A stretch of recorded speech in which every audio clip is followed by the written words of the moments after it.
Bien, Ana Cristina Martins va a comentarnos ahora, va a hablar sobre el Museo Arqueológico do Carmo en Lisboa, exposiciones temporales y la sociedad civil en la Primera República Portuguesa. Ella es investigadora y contratada en la Universidad de Évora, investigadora y colaboradora del Centro de Arqueología de la Universidad de Lisboa.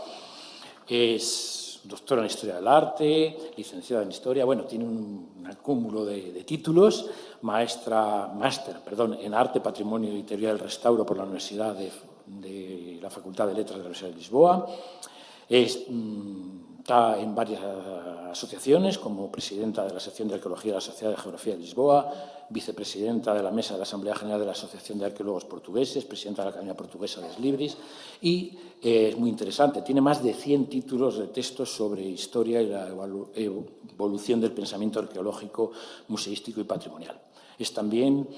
profesora de posgrado en la Universidad Lusófona de Humanidades y Tecnología de Lisboa. Bien, con ello os dejo. Muito obrigada, vou falar em português.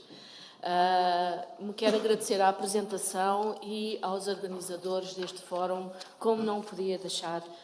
de ser. Quero também agradecer ao Álvaro, porque de alguma forma me facilitou um pouco a contextualização de alguns dos aspectos que vou aqui aflorar. O Museu Arqueológico do Carmo, que foi instituído em Lisboa em 1864, um ano após a criação do organismo que o tutela desde então até aos nossos dias, que é, após a República, a Associação dos Arqueólogos Portugueses. Na transição do século XIX para o século XX, o Museu Arqueológico do Carmo foi objeto de várias intervenções que permitiram a revalorização do seu espaço, repensá-lo de um modo museográfico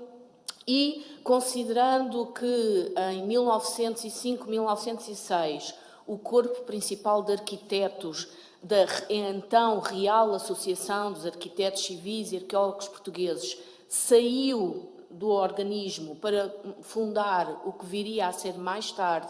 muito mais tarde, a Ordem dos Arquitetos Portugueses, e porque também em 1910 se instaura a República em Portugal, houve que adaptar o discurso, a narrativa deste museu às novas realidades, quer internas, quer intestinas, quer, sobretudo, externas, de acordo com o pensamento e a agenda política da República Portuguesa. É nesse sentido que, nos inícios de 1912, e porque também em 1906 foi inaugurado aquele que é hoje o Museu Nacional de Arqueologia, mas estava a dizer que em 1912 um grupo de associados mais vocacionado para a história da arte e os estudos etnográficos e artes decorativas considerou que chegara o momento, vemos aqui alguns deles, etnógrafos, historiadores de arte, nomeadamente José Pessanha e José Queiroz, um grande estudioso e divulgador da azulejaria portuguesa, que era chegado o momento de comemorar com dignamente os primeiros 50 anos de existência desta agora somente Associação dos Arqueólogos Portugueses. Enfim, aqui a arqueologia num sentido ainda, se quiserem, muito setecentista, muito abrangente, de comemorar esses primeiros 50 anos de uma associação que se dedicava de forma muito firme à área patrimonialista, à sua divulgação e preservação do património. Aqui há também que enfatizar o facto de, como o Álvaro referiu anteriormente, estamos num contexto que se procura democratizar a cultura em plena República e, nessa medida, em 1911, um dos primeiros decretos que são lançados pela Primeira República Portuguesa tem justamente a ver com a área do património cultural. Estas são imagens de 2 membros da Associação dos Arqueólogos Portugueses, distintos, ademais, artistas plásticos, nomeadamente Alberto de Sousa, que vai ter um papel fundamental em variedíssimas atividades promovidas no seio da Associação dos Arqueólogos. E, de facto, em 1913, é dirigido à direção da Associação dos Arqueólogos uma carta assinada por vários membros desta mesma instituição, defendendo que chegara o momento de comemorar os 50 anos do organismo. Mais concretamente, promovendo aquilo que ficou conhecido como sendo a exposição Oliciponense, por outras palavras, uma exposição que permitisse evocar a história de Lisboa através dos materiais. E é nessa medida em que, contrariamente ao que fora pensado de início, de que a exposição deveria de inaugurar em 1913, justamente passados 50 anos sobre a fundação da instituição, esta exposição é inaugurada no ano seguinte, em 1914. Vemos aqui um dos cartéis,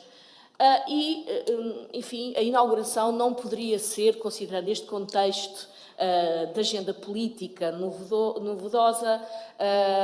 não podia ser de outra maneira do que com a presença de Manuel da Riaga, Presidente da República Portuguesa. Vemo-lo aqui na área descoberta do Museu Arqueológico do Carmo, que foi instalado numa memória do terremoto de 1755, ao mesmo tempo que de uma memória da construção da própria identidade portuguesa e lisboeta, isto é, na igreja arruinada do convento do Carmo, um convento do século XIV. E, mais do que isso, vemos também a sua assinatura, em primeiro lugar, também teria de ser, em primeiro lugar, de Manuel da Riaga, que curiosamente ele aqui decidiu, no livro de visitantes, assinar-se como advogado. Outras imagens em que percebemos perfeitamente que houve uma tentativa, no seio desta exposição, de recuperar e promover aquilo que eram entendidas à época como artes decorativas, nas suas mais diversas tipologias. Foi uma exposição acompanhada por palestras e conferências e uma exposição que esteve aberta ao público durante muito tempo, uma exposição cuja relevância vai ser relembrada ao longo dos anos seguintes, designadamente já em contexto de Estado Novo, em 32, referindo-se que o passado da cidade falou através de coisas inanimadas, ou seja, os objetos falaram por si mesmos acerca da história, da longa história da cidade de Lisboa, e mais do que isso, em 1915, um ano envolvido sob a inauguração, o impacto desta exposição na cidade de Lisboa ainda era bastante assinalável e mencionava-se, realçava-se o facto de a exposição ter-se constituído um excelente meio de ilustrar, de educar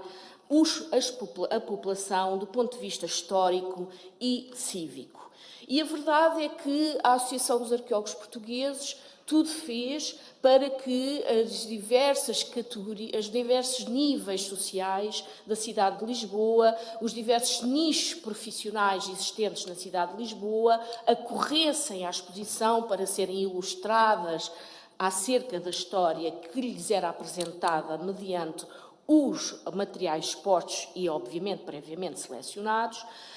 enviando bilhetes, oferecendo bilhetes e enviando convites a diversas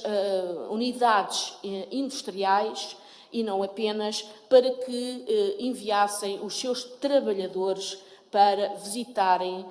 o museu, a exposição Oliciponense. E, enfim, o Museu de Arqueologia ficou aberto ao público, como eu disse, durante um tempo apreciável, por ocasião desta exposição temporária, e chama, só uma curiosidade, que as senhoras, as mulheres poderiam entrar, obviamente, acompanhadas por familiares, exceto homens. A importância que a República conferiu à recuperação, valorização e incremento de algumas artes decorativas, que está bem expresso nesta primeira exposição promovida pela Associação dos Arqueólogos Portugueses em 1914, vai ter continuidade, embora de uma forma algo intermitente, nomeadamente com uma exposição de cerâmica artística em 1927 e depois, ainda mais tarde, em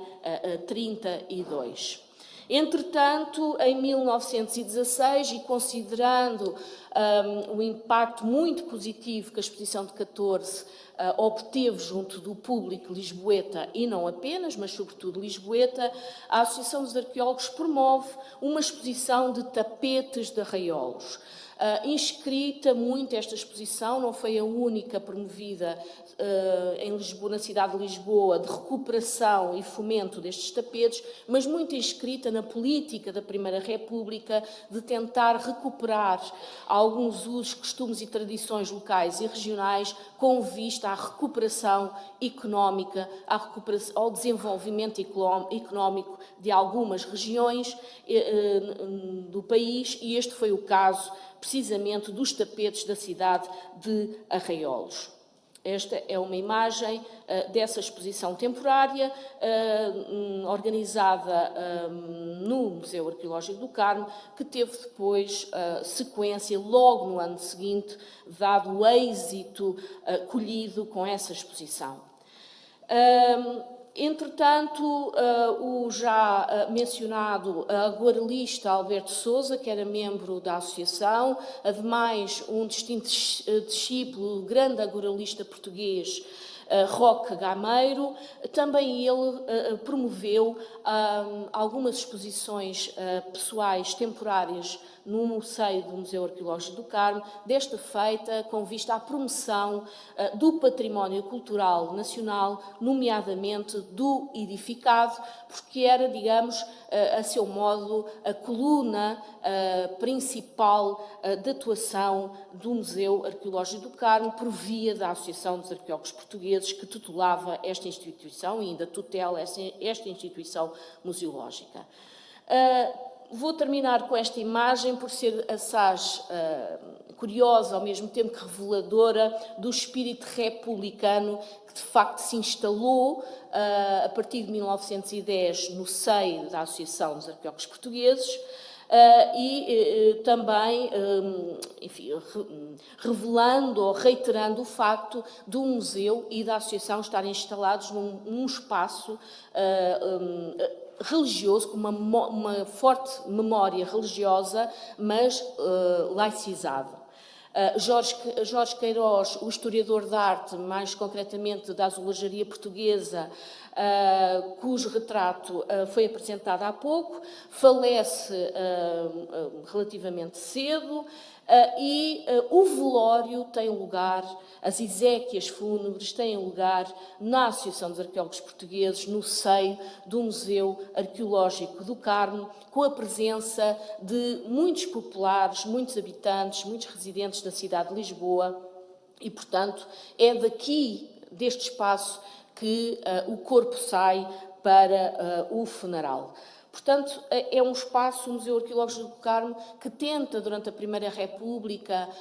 responder positivamente às exigências, aos requisitos da nova agenda republicana, quer no que diz respeito ao património cultural, quer, acima de tudo, no que se refere à legislação específica na área da cultura e à aliança entre património,